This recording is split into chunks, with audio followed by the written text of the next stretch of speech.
క్రీడాకారుల దృష్టిలో ఒలింపిక్ స్వర్ణ పతకం సాధించడమే అన్నిటికంటే పెద్ద గౌరవం. ఒలింపిక్ చరిత్రలో అనేక స్వర్ణ పతకాలు సాధించిన క్రీడాకారులు కూడా ఉన్నారు. లారిసా లాటినినా అత్యధికంగా 9 స్వర్ణాలతో మొత్తం 18 ఒలింపిక్ పతకాలను సాధించగా 9 స్వర్ణాలు సాధించిన మరో 3 క్రీడాకారులు కూడా ఉన్నారు. 1972లో స్విమ్మింగ్లో మార్క్ స్పిట్జ్ ఒకే ఒలింపిక్లో 7 స్వర్ణాలు సాధించి రికార్డు సృష్టించారు.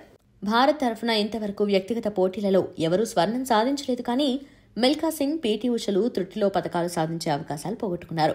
అభినవ్ బింద్రా 2008లో స్వర్ణం సాధించాడు.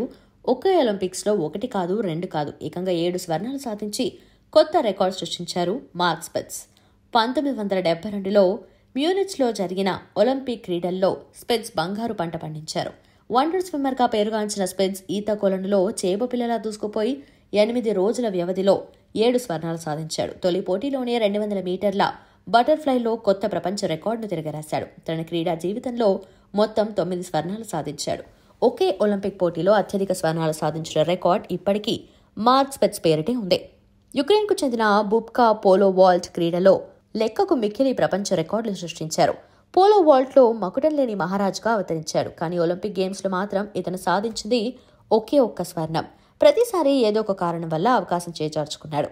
1984లో లాస్ ఏంజలస్ ఒలింపిక్స్ ను రష్యా బహిష్కరించడంతో పాల్గొనే అవకాశంతో పాటు ఖచ్చితంగా గెలిచే స్వర్ణం చేజారింది. 1996 అట్లాంటా ఒలింపిక్స్ లో పాదం గాయం కారణంగా వైదొలిగాడు.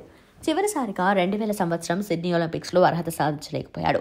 రికార్డుల మీద రికార్డులు సృష్టించిన సెర్గీ బుబ్కాకు ఒలింపిక్స్ లో స్వర్ణం సాధించినప్పటికీ ప్రముఖ ఒలింపిక్ క్రీడాకారుడిగా కీర్తి గడించారు.